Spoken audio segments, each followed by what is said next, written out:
Hello, everyone, and welcome back to the Daily English Listening Podcast, your calm little corner of the internet to learn real English through real conversations. I'm Michelle. And I'm Chris. Hey everyone. Really glad you're here with us today. Yes, and before we start, we want to say something sincerely. Thank you for being here. Thank you for listening, for learning with us, and for choosing to spend part of your day in this space. It honestly means more than we can say. Every time you come back, this place feels a little more alive. And we want to remind you of something important. Listening is not a small thing when it comes to language learning. It is a real skill. Every time you listen, even on quiet days when progress does not feel obvious, your English is still growing. You are learning the rhythm of the language, the sound of real sentences, and the way ideas connect naturally. So even if speaking still feels slow sometimes, please do not think that listening is doing nothing. It is doing a lot. Maybe not loudly, but deeply. And if you have noticed even a small change in your English lately, share it in the comments. Your progress might encourage someone else who is listening today. Yes, and tell us where in the world you're listening from. We always love seeing which corners of the world are here with us. We really do. Okay, before we get into today's topic, I need to admit something. Already? We just started. Yes, already. Last night, I told myself very seriously, tonight I am going to bed early. A firm decision, very adult. And?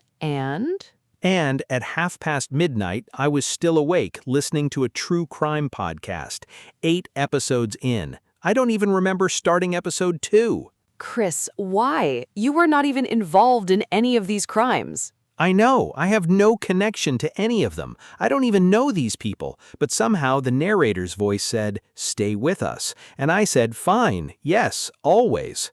See, this is exactly the problem with healthy habits. They always sound so simple until your actual life shows up. Exactly. In theory, everyone has a beautiful routine. In real life, your brain says, let's ruin everything for no reason.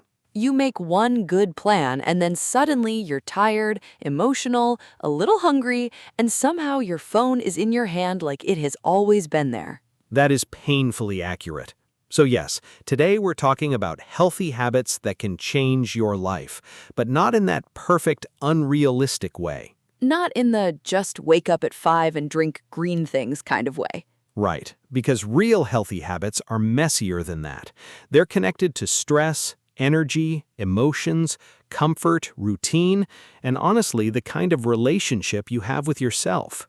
Because sometimes when people say, I need better habits, what they really mean is, I don't feel like I'm taking care of myself properly. Or, I keep doing things that make my life harder and I don't know how to stop. And that's why this topic matters. We're not just talking about food or sleep or exercise. We're talking about patterns, the small things you repeat that slowly shape your whole life. And the surprising part is, those small things don't look powerful in the moment. No, but repeated every day, they can change your mood, your body, your focus, your confidence, and even your sense of who you are. So this episode started with my podcast problem, and now we're talking about identity. I feel like I'm growing as a person. You are. And also, this is a B2 level episode. So if your English is around intermediate level, you're exactly where you need to be. And please, do not worry if you don't catch every single word. You don't need perfect understanding here. Just stay with the conversation. Listen for meaning first. Let the English come in naturally. Later in the episode, we'll have our calm word tour, where we go over some useful words, idioms, and phrasal verbs from today's conversation. So while we talk about healthy habits that can change your life, you're also building your English in a natural way. Before we begin, though, we want to ask you something. What is one healthy habit you keep promising yourself but keep walking away from? Tell us in the comments. For me, honestly, it's going to bed at a consistent time. Strong answer. Embarrassingly strong. What about you? Putting my phone on the other side of the room before I sleep. The intention is always there. The execution keeps failing. Modern life's most broken promise. Truly. Okay, let's get into it. Can I start with something a little uncomfortable? Depends. Is it one of those things that sounds wise in the morning and annoying at night? Exactly that kind. Go on then. Most people already know what a healthy habit looks like. That is so true. People know sleep matters. People know movement matters. People know that stress has consequences. So usually the problem isn't information. Nobody hears vegetables are good for you and whispers, this changes everything. Nobody, not once in history. The hard part isn't knowing, the hard part is living it, because real life is where everything gets complicated. You're tired, your mood is unstable, and suddenly the healthy plan you made in the morning feels like it was written by a completely different person. Morning you has hope. Evening you has excuses. And snacks, let's be honest. And snacks. And that's why this first point matters. Healthy habits are not only actions, a lot of the time, they're identity choices. Say more. A habit gets stronger when it stops feeling like a random task and starts feeling like part of who you are, like saying, I'm someone who takes care of my body, instead of, I'm trying to be healthier this week. The second one feels temporary. The first one feels personal. Exactly. And that's why the word here is intentional. If something is intentional, you do it on purpose, with awareness, not randomly, not just because the day pulled you somewhere. And honestly, that already feels healthier even before the habit becomes perfect. Because a healthy life is built through small, intentional choices that repeat quietly over time. So maybe the better question is not what habit should I copy, but what do I want my daily choices to say about me? That's a much better place to begin. But even when people know who they want to be, there's still another problem. The environment. Yes, your environment is often stronger than your willpower. It really is. People say, why do I keep scrolling at night while the phone is sitting right there on the nightstand like it belongs there? Or why do I keep snacking while the snacks are visible from every seat in the kitchen? Very available, very confident about it. And this matters because people blame themselves too quickly. They say, I have no discipline, when sometimes their whole setup is quietly working against them. Your room matters, your desk matters, what you see first when you wake up matters, what sound greets you in the morning matters. It is like trying to swim forward while the current keeps pulling you back. You can try as hard as you want, but the environment is still there. Yes, exactly. I had this with my sleep. I kept saying I wanted to rest earlier, very mature, very serious about it, but every night my phone was charged, the podcast app was one tap away, and I had no real signal that the day was ending. So basically, your environment was saying, no, we are staying awake tonight. Every single night it said that. And this is where the word detrimental fits. Yes, if something is detrimental, it is harmful. It quietly makes things worse for you over time. And sometimes the most detrimental things are not dramatic. They're just always there.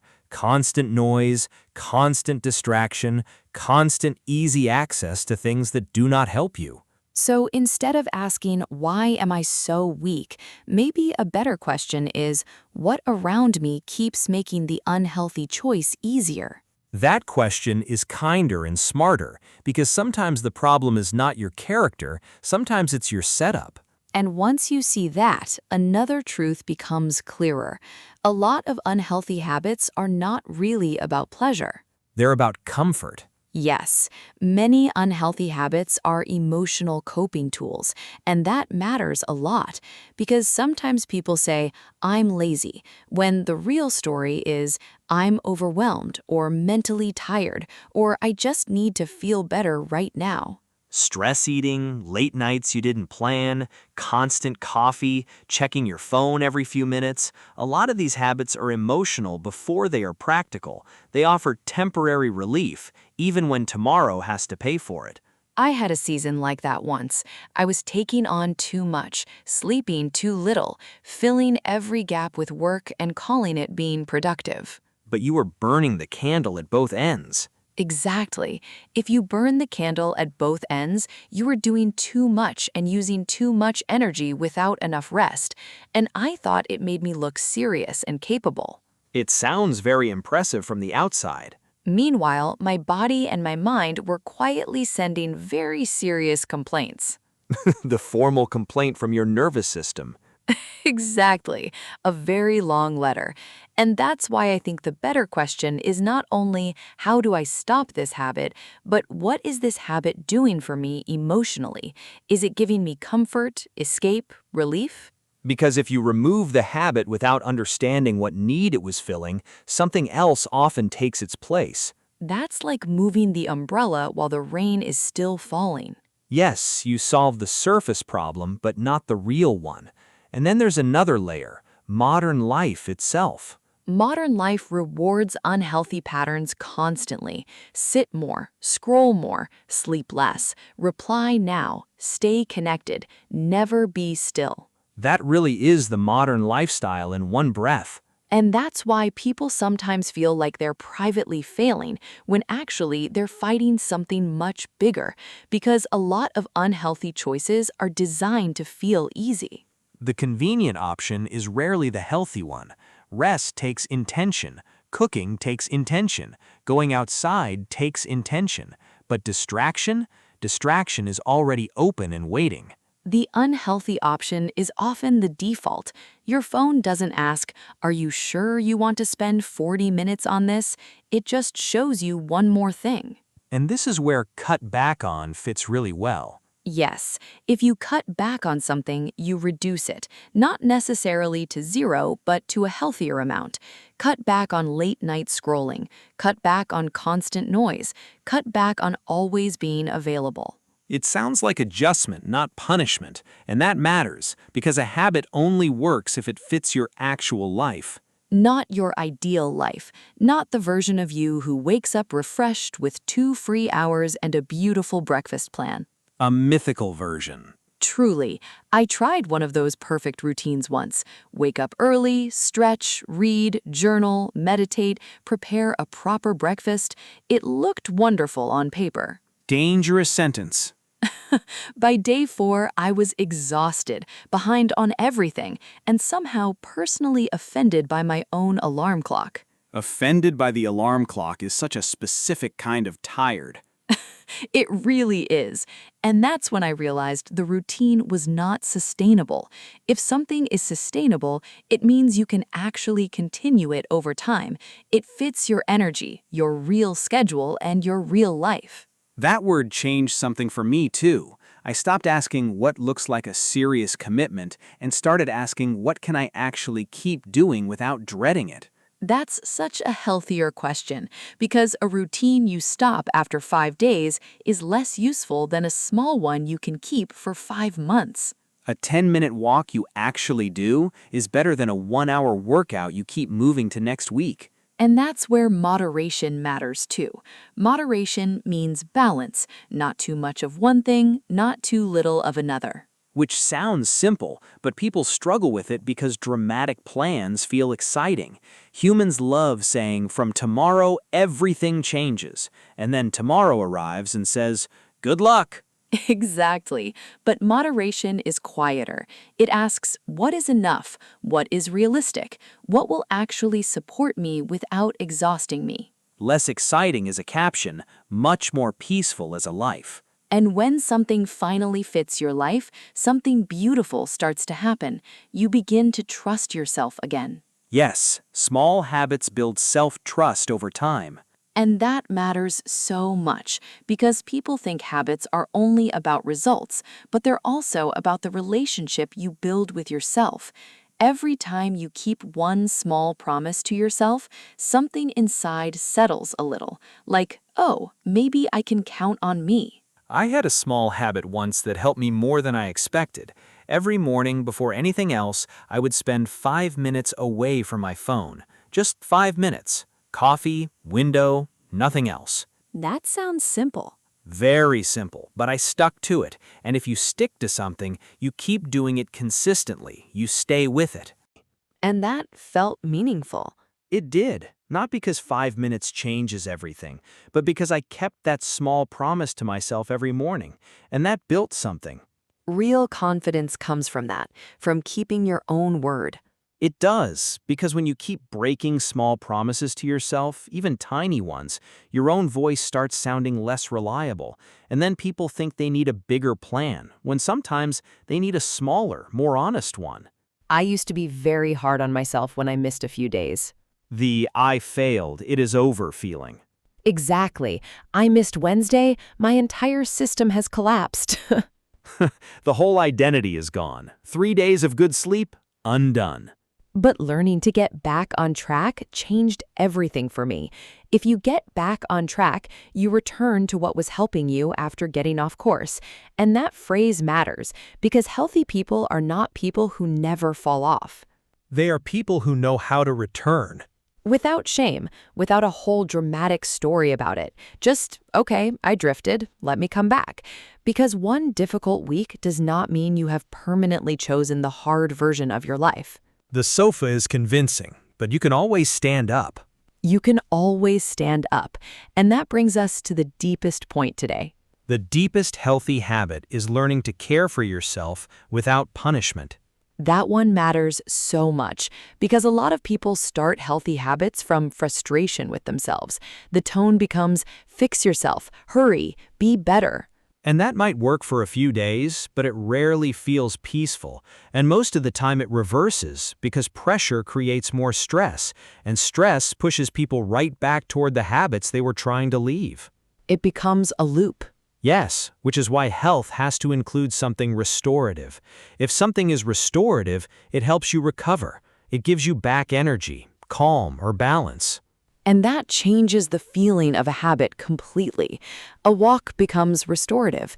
Better sleep becomes restorative. A quiet hour away from noise becomes restorative.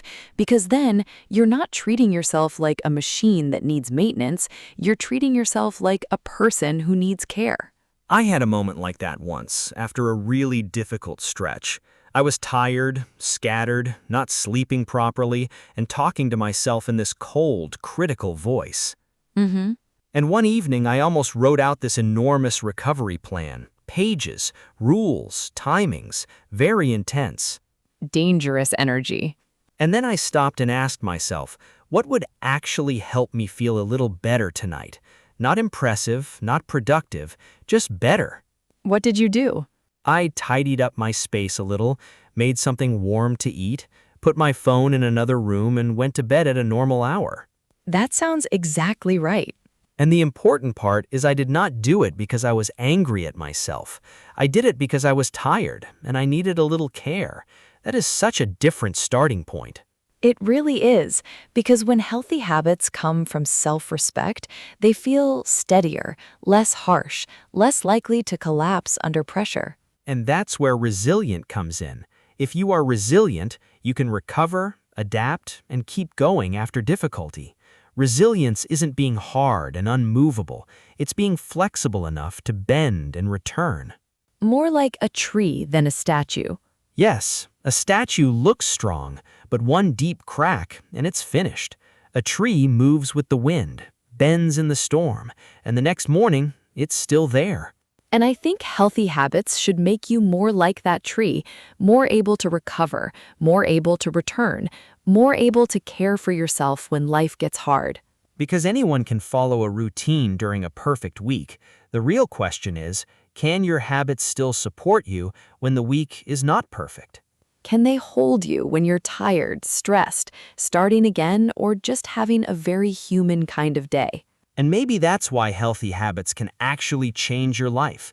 Not because they make you look perfect from the outside, but because over time, they teach you how to live with yourself more kindly, more intentionally, more sustainably. With more moderation, fewer detrimental patterns, and enough self-trust to stick to what helps, cut back on what harms, and get back on track when life pulls you off course. That was very smooth. Thank you. I had a good moment. You had several. But really, if there's one thing I hope people carry from this episode, it's this. A healthy life is not a punishment plan. It's a care plan. It's not about becoming a perfect version of yourself. It's about becoming someone who knows how to look after their own life a little better, one honest choice at a time. And that's a much kinder place to begin. a much kinder place. Okay, and before we move into our word tour, take a moment and ask yourself this. What is one small habit that would make your life feel a little more cared for this week? Not more impressive, not more extreme, just more cared for. Hold that thought. Let's go into today's word tour. Yes, our calm little word tour. Let's slow everything down and look at the most useful words and phrases from today's episode. These are the words we used while talking about healthy habits, stress, self-trust, and the way small choices shape your life over time. Our first word, intentional. Intentional. Intentional. Intentional. Intentional. If something is intentional, you do it on purpose, with awareness behind it. You're not reacting, not drifting, not just following whatever comes next. You chose it. For example, she became more intentional about how she spent her evenings after work. Or, I try to be intentional with my English practice. I set a small goal instead of just hoping something happens.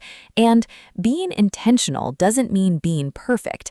It means making your choices with some awareness behind them.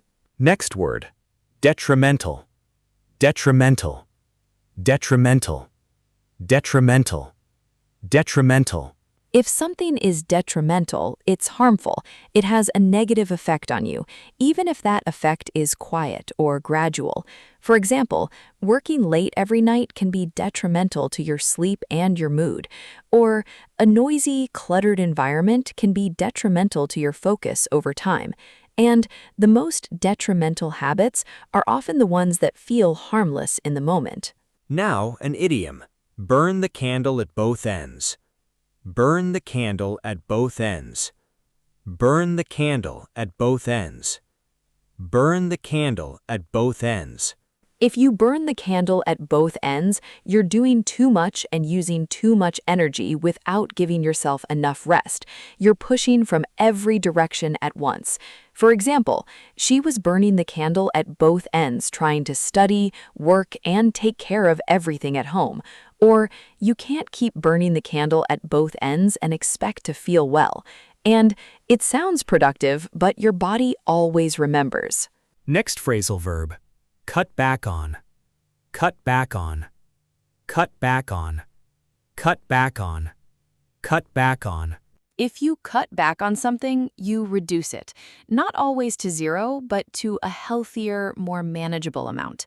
For example, he decided to cut back on caffeine after realizing it was affecting his sleep. Or, I am trying to cut back on the time I spend on my phone in the evenings. And cutting back on something feels like adjustment, not punishment, which makes it easier to actually do. Next word, sustainable. Sustainable. Sustainable. Sustainable. Sustainable. If something is sustainable, you can continue doing it over time without it draining you. It fits your real life, your real energy, and your real schedule. For example, a 15-minute walk every day is more sustainable than a perfect gym plan you give up on after a week. Or, the best habit is not the most impressive one, it's the most sustainable one. And if you always feel exhausted by your own routine, it is probably not sustainable yet. Next word, moderation. Moderation. Moderation. Moderation. Moderation. Moderation means balance. Not too much of one thing, not too little. Just enough to support you in a healthy and realistic way. For example, she still enjoys her favorite foods, but in moderation. Or, healthy living usually works better through moderation than through dramatic extremes. And moderation is less exciting as a concept, but much more peaceful as a daily experience. Next phrasal verb, stick to. Stick to. Stick to. Stick to. Stick to. If you stick to something, you continue doing it consistently. You stay with it instead of giving up when it gets inconvenient. For example, he made a very simple morning routine and actually managed to stick to it. Or, it's much easier to stick to a small, realistic habit than a big, ambitious one. And Every time you stick to something, even something tiny, you are building trust with yourself. Next, get back on track. Get back on track. Get back on track. Get back on track. Get back on track. If you get back on track, you return to the right direction after losing focus or falling behind. For example, she missed a week of her routine, but she got back on track without making it a big issue. Or one difficult day does not cancel your progress. You can always get back on track. And the skill is not perfection. The skill is knowing how to return. Next word, restorative. Restorative. Restorative. Restorative. Restorative. If something is restorative, it helps you recover. It gives you back energy, calm, or balance after you've been tired or stretched thin. For example, a short walk outside in the morning can feel deeply restorative. Or good sleep is one of the most restorative things you can give yourself. And something doesn't need to be dramatic to be restorative. Sometimes quiet is enough. And our last word today, resilient. Resilient. Resilient. Resilient. Resilient. If you are resilient, you are able to recover after stress, difficulty, or disappointment. You bend without breaking. You return after falling off course. For example, she became more resilient after learning how to care for herself during difficult periods. Or healthy habits over time can help you become more resilient, not just more productive. And resilience is not about being hard or unaffected. It's about knowing how to come back. And those were our word tour words and phrases from today. And notice something. None of these words are only about health. You can use all of them when talking about work, learning, emotions, relationships, or any area of life where you're trying to do better. So choose one or two that stayed with you and try to use them in your own sentence today. You can say it quietly to yourself, write it down, or share it in the comments. We would love to read them. And maybe that's the real heart of today's episode. Healthy habits aren't about becoming a perfect version of yourself. They're about caring for yourself a little more honestly, one small choice at a time. So this week, don't chase a perfect routine. Just come back to one habit that helps you feel a little more like yourself. If this episode helped you, please like it, subscribe to the Daily English Listening Podcast, and share it with someone who is also working on taking better care of themselves. Thank you for spending this time with us.